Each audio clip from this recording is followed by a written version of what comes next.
കമൻ്റായിട്ട് വന്ന ഒരു ഡൗട്ടാണ്. ഇത് RRB ഗ്രൂപ്പ് ഡിയിൽ ചോദിച്ച ഒരു ക്വസ്റ്റ്യനാണ്. നല്ലൊരു കാൽക്കുലേറ്റീവ് ആയിട്ടുള്ള ക്വസ്റ്റ്യനാണ്. നമുക്ക് എങ്ങനെ ചെയ്യാൻ നോക്കാം. അപ്പോൾ ഇതിൻ്റെ ബെസ്റ്റ് മെത്തേഡ് എന്താണെന്ന് നമുക്ക് നോക്കാം. അപ്പോൾ അല്ലാതെ ചെയ്യാൻ നിന്നാൽ, നോർമൽ മെത്തേഡ് ചെയ്യാൻ നിന്നാൽ ഒരുപാട് ടൈം എടുക്കുന്ന ഒരു ക്വസ്റ്റ്യനാണ്. നമുക്ക് എങ്ങനെ ചെയ്യാൻ നോക്കാം. A shop keeper bought articles A and B for a total of 2540.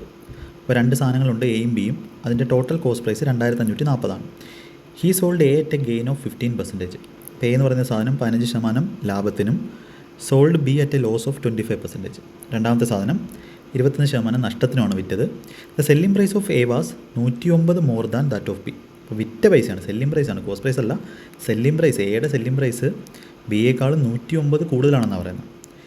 His profit or loss percentage in the entire transaction. അപ്പോൾ ഇവിടെ പ്രോഫിറ്റ് ആണോ ലോസ് ആണോ ആണെങ്കിൽ എത്ര പെർസെൻറ്റേജ് ആണെന്നാണ് ചോദിച്ചിട്ടുള്ളത്. Correct on decimal place. ഇപ്പോൾ നമ്മളുടെ ഡീറ്റെയിൽസ് ഒന്നും പറ്റത്തില്ല. ഇത് കുറച്ച് അത്യാവശ്യം കാൽക്കുലേറ്റീവ് ആയിട്ടുള്ള ക്വസ്റ്റ്യനാണ്. എങ്ങനെ ചെയ്യാമെന്ന് നമുക്ക് നോക്കാം. അപ്പോൾ ഇവിടെ നമുക്ക് ഈ ഒരു ക്വസ്റ്റ്യൻ നിങ്ങൾക്ക് എക്സാമിന് ആദ്യം കാണുവാണെങ്കിൽ ഇതെന്ത് ചെയ്യണം, സെക്കൻഡ് റൗണ്ടിലേ ചെയ്യാവൂ. ഒരിക്കലും ഫസ്റ്റ് റൗണ്ടിൽ നിന്ന് സ്റ്റക്കായി പോകരുത്. സെക്കൻഡ് റൗണ്ടിലോ ലാസ്റ്റ് റൗണ്ടിലോ ചെയ്യാവുന്ന ക്വസ്റ്റ്യനാണിത്. ഇത് മെയിൻസ് എഴുതുന്നവർക്കും ഇമ്പോർട്ടൻ്റ് ആണ്. അപ്പോൾ ഇവിടെ രണ്ട് സാധനം, നമ്മളുടെ എ എന്ന് പറയുന്ന ഐറ്റം ഉണ്ട്, അതേപോലെ ബി എന്ന് പറയുന്ന ഐറ്റം ഉണ്ട്. എയുടെ കോസ്റ്റ് പ്രൈസിനെ ഞാൻ, എക്ക് എത്രയാണ് ലാഭം വരുന്നത്, 15%. 15% എന്ന് പറഞ്ഞാൽ 3/20. അപ്പോൾ അടിയിൽ 20 വന്നു. കാൽക്കുലേഷൻ എളുപ്പത്തിന് വേണ്ടി ഞാൻ എയുടെ കോസ്റ്റ് പ്രൈസിനെ, എയുടെ സെല്ലിംഗ് പ്രൈസ്, അപ്പോൾ എയുടെ കോസ്റ്റ് പ്രൈസിനെ ഞാൻ 20x എന്നെടുക്കുകയാണ്. 20x. അങ്ങനെയാണെങ്കിൽ എയുടെ സെല്ലിംഗ് പ്രൈസ് എത്ര, 20 ആണെങ്കിൽ ഇത് 3/20 ആണ്. 20 ആണെങ്കിൽ 3 പ്രോഫിറ്റ്. 15% എന്ന് പറഞ്ഞാൽ അത് പെർസെൻറ്റേജിൻ്റെ ക്ലാസ്സിൽ ഞാൻ പഠിപ്പിച്ചതാണ്. 20 കോസ്റ്റ് പ്രൈസ് എങ്കിൽ വെക്കുന്നത് 23 3 രൂപ ലാഭം ചേർത്ത് 23 വെക്കുന്നത്. അപ്പോൾ 20x കോസ്റ്റ് പ്രൈസ് എങ്കിൽ 23x അവർ വിൽക്കുന്നത്, ഫസ്റ്റ് സാധനം വിൽക്കുന്നത്. അപ്പോൾ എയുടെ കോസ്റ്റ് പ്രൈസ് 20x ആണെങ്കിൽ ബിയുടെ എത്രയാണ്, രണ്ടോടെ കൂട്ടുമ്പോൾ 2540. അപ്പോൾ ബിയുടെ കോസ്റ്റ് പ്രൈസ് എന്ന് പറഞ്ഞാൽ 2540 നിന്നും 20x കുറയ്ക്കുന്നതായിരിക്കും. അപ്പോൾ സെല്ലിംഗ് പ്രൈസ് എന്ത് വരും, 2540 നിന്നും 20x കുറയ്ക്കുന്ന വാല്യൂവിൻ്റെ എത്ര ശതമാനമാണ് അവിടെ നഷ്ടം വരുന്നത്, 25% നഷ്ടമാണ്. അപ്പോൾ 25% നഷ്ടം എന്ന് പറഞ്ഞാൽ ആ സാധനം എന്താവും, 75% ആവും. അല്ലെങ്കിൽ 3/4 കൊണ്ടാണ് മൾട്ടിപ്ലൈ ചെയ്യുന്നത്. ഒരു സാധനം 25% നഷ്ടം എന്ന് പറഞ്ഞാൽ 1/4 ആണ്. 25%, 4ൻ്റെ സാധനം എന്തായി, 1 കുറഞ്ഞ് 3 ആയി. അതായത് 3/4 കൊണ്ട് മൾട്ടിപ്ലൈ ചെയ്യണം. അല്ലെങ്കിൽ അത് അതിൻ്റെ കോസ്റ്റ് പ്രൈസിൻ്റെ 75%. അപ്പോൾ ഇത് ബിയുടെ കോസ്റ്റ് പ്രൈസിൻ്റെ 3/4 ആയി. അപ്പോൾ നമുക്ക് എന്ത് ചെയ്യാം, സെല്ലിംഗ് പ്രൈസിൻ്റെ വാല്യൂ കിട്ടി.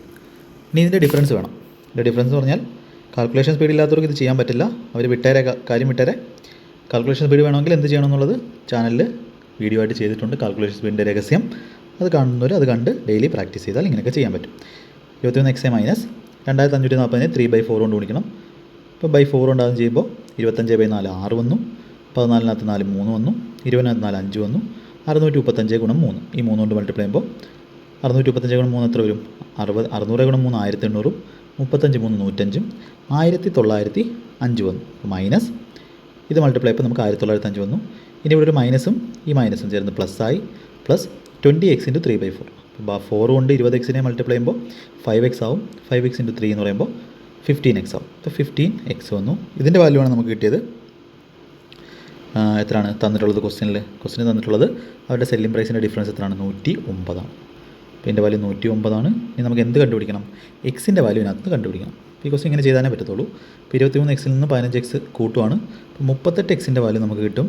109ഉം 1905ഉം 1900 കൂടെ 100 കൂടുമ്പോൾ 2000, പിന്നെ 14, 2014 എന്ന് വരും. അപ്പോൾ എക്സിൻ്റെ വാല്യൂ നമുക്ക് എന്ത് കിട്ടും, 38 201, 20 പോകത്തില്ല, 201 5 വട്ടമുണ്ട്. 38 5 190, ബാക്കി 11 114. 38 ഗുണം 3 ആണ് 114. അപ്പോൾ 53 കിട്ടും എക്സിൻ്റെ വാല്യൂ. അപ്പോൾ നമുക്ക് എന്ത് ചെയ്യാം, ഇവരുടെ ഫൈനൽ സ്റ്റെപ്പിലേക്ക് വരാം. അപ്പോൾ നമുക്ക് വേണ്ടത് എന്താ, പ്രോഫിറ്റ് അല്ലെങ്കിൽ ലോസ് പെർസെൻറ്റേജാണ്. അപ്പോൾ പ്രോഫിറ്റ് അല്ലെങ്കിൽ ലോസിന് നമുക്ക് കോസ്റ്റ് പ്രൈസ് വേണം. അപ്പോൾ ടോട്ടൽ കോസ്റ്റ് പ്രൈസ് എത്രയാണ് ഇവിടെ, 2540 ആണ്. അപ്പോൾ ടോട്ടൽ സെല്ലിംഗ് പ്രൈസ് എത്ര വരും, സെല്ലിംഗ് പ്രൈസ് എന്ന് പറഞ്ഞാൽ ആദ്യത്തെ എയുടെ സെല്ലിംഗ് പ്രൈസ് 23x ആണ്. അതായത് 23 ഗുണം 53 ആണ് എയുടെ സെല്ലിംഗ് പ്രൈസ്. അതുപോലെ ബിയുടെ സെല്ലിംഗ് പ്രൈസ് എത്രയാണ്, 2540 - 20x × 3/4 ആണ്. അപ്പോൾ എന്ത് ചെയ്യാം നമുക്ക് അത് നമ്മൾ ചെയ്തതാണ് 2540 ഇൻറ്റു 3/4 1905 1905 മൈനസ് 20 ഇൻറ്റു എക്സ് ആണ് 15x ആണ് മൈനസ് 15x ആണ് ഓക്കെ മൈനസ് ആണ് കേട്ടോ ഇതിന് 3/4 ഉണ്ടെങ്കിൽ 15 വരുന്നത് അപ്പോൾ 2540 ഇൻറ്റു 3 ചെയ്യുമ്പോൾ 1905 അപ്പോൾ 1905 കൂടെ മൈനസ് 15 ഇൻറ്റു എക്സ് അതായത് 15 ഇൻറ്റു 53 ആണ് അല്ലേ 15 ഇൻറ്റു 53 ഇത് ചെയ്തെങ്കിലേ പറ്റും 15 ഇൻറ്റു 53 ആണ് അപ്പോൾ കാൽക്കുലേഷൻ ഇങ്ങനെ വേഗത്തിൽ ചെയ്യണം അപ്പോൾ ഇത് എത്ര കിട്ടും ഇത് വേറെ ഇവിടെ നമ്മൾ ചെയ്യുമ്പോൾ 53 കോമൺ എടുത്താൽ ഇവിടെയും കുറച്ച് കാൽക്കുലേഷനുള്ള ക്വസ്റ്റ്യൻ ആണ് കേട്ടോ അത് 53 കോമൺ എടുത്തു കഴിഞ്ഞാൽ 23 മൈനസ് 15 അതായത് 53 ഗുണം 8 വരും അല്ലേ 53 കോമൺ എടുത്ത് കുറച്ച് സ്റ്റെപ്പൊക്കെ സ്കിപ്പ് ചെയ്തേ പറ്റും 53 ഗുണം 8 എന്ന് പറഞ്ഞാൽ എന്ത് വരും 400ഉം 424 1905 നമുക്ക് എന്ത് കിട്ടും 24 29 19 4 23 അതായത് 2540 സാധനം 2329 അതിൽ ടോട്ടലായിട്ട് വെക്കുന്നത് അപ്പോൾ നമുക്ക് എന്താ വേണ്ടത് ടോട്ടൽ എൻ്റയർ ട്രാൻസാക്ഷൻ അപ്പോൾ എത്രയാണ് കുറവ് വരുന്നത് അപ്പോൾ നഷ്ടമാണ് എന്തായാലും പ്രോഫിറ്റ് അല്ല ഇതല്ല ഓപ്ഷനും എല്ലാം അടുത്തെടുത്താൽ കണ്ടോ യെസ് അപ്പോൾ എത്രയാണ് നഷ്ടം വരുന്നത് ഡിഫറൻസ് എടുക്കുക 10 നിന്ന് 9 പോയാൽ 1 4 എങ്ങനെ വേണം ചെയ്യാൻ നിങ്ങൾക്ക് 3 നിന്ന് 2 പോയാൽ 1 4 നിന്ന് 5 തന്നെ ഓക്കെ 5 നിന്ന് 3 പോയാൽ 2 2 0 അതായത് 221 നഷ്ടം വരുന്നത് ടോട്ടൽ എത്ര 2540 അപ്പോൾ നമ്മുടെ ആൻസർ എത്രയാണ് 254 നമുക്ക് നോക്കാം ഓപ്ഷനകത്ത് എന്താ ഉള്ളത് ലോസ് ഓഫ് 8.5% ഉണ്ട് നമുക്ക് നോക്കാം ചെക്ക് ചെയ്ത് നോക്കാം 8.5 ആണോ വരുന്നതെന്ന് നോക്കാം എൻ്റെ 10% 254 8% എത്ര വരും 1% 25.4% ക്ലാസ് കാണാതെ ഒന്നും ചെയ്യാൻ പറ്റില്ല അതേ ഗുണം 8% എന്ന് പറയുമ്പോൾ 25 ഗുണം 8 200 0.4 ഗുണം 8 3.2 203.2 ആണ് 8%. ഇനി 5% എന്ന് പറഞ്ഞാൽ എന്ത് വരും 8% 0.5%. ഇത് 1%ആണ് 25.4.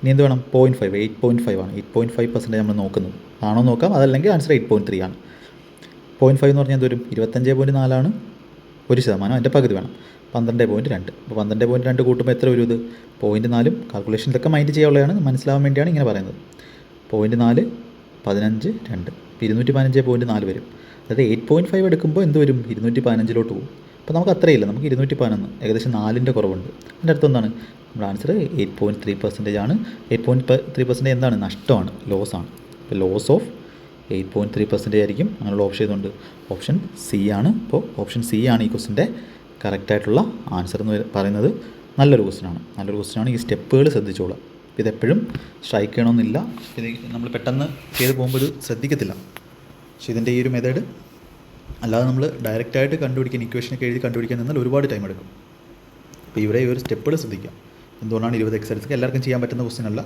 പ്രാക്ടീസ് നല്ല രീതിയിൽ വേണം ഓക്കെ അപ്പോൾ ഇത് നമ്മൾ എന്ത് ചെയ്തു കോസ്റ്റ് പ്രൈസിനെ എല്ലാത്തിനും ഒരു വേരിയബിളിൻ്റെ ഇതിൽ കൊണ്ടുവന്നു സെല്ലിംഗ് പ്രൈസിൻ്റെ എഴുതി എന്നിട്ട് എന്ത് ചെയ്തു നമ്മൾ എക്സിൻ്റെ വാല്യൂ കണ്ടുപിടിച്ചു തന്നിരിക്കുന്ന ഇക്വേഷൻ വെച്ച് എന്നിട്ട് നമ്മൾ കോസ്റ്റ് പ്രൈസും സെല്ലിംഗ് പ്രൈസും കണ്ടുപിടിച്ചു എന്നിട്ട് എന്ത് ചെയ്തു ലോസാണ് 211 അത് കോസ്റ്റ് പ്രൈസിൻ്റെ എത്ര പെർസെൻറ്റേജ് ആണെന്ന് നോക്കി ഇമ്പോർട്ടൻ്റ് ആയിട്ടുള്ള ക്വസ്റ്റ്യനാണ് അപ്പോൾ നിങ്ങൾക്ക് ഈ ഒരു ക്വസ്റ്റ്യൻ ചെയ്തത് ഇഷ്ടപ്പെട്ടു അല്ലെങ്കിൽ യൂസ്ഫുൾ ആയി എന്നുണ്ടെങ്കിൽ ഇത് ഷെയർ ചെയ്ത് കൊടുക്കുക വീഡിയോ ലൈക്ക് ചെയ്യുക മാക്സിമം എല്ലാ ക്ലാസ്സിലും കാണാൻ ശ്രമിക്കുക വീഡിയോ ലൈക്ക് ചെയ്ത് ഷെയർ ചെയ്ത് കൊടുക്കുക ടെലിഗ്രാം ചാനലിലേക്ക് ജോയിൻ ചെയ്യുക സബ്സ്ക്രൈബ് ചെയ്യുക ഓക്കെ അപ്പോൾ നമുക്ക് അടുത്ത ക്ലാസ്സിൽ ഇതുപോലുള്ള വീഡിയോസുമായിട്ട് കാണാം ഓക്കെ താങ്ക് യു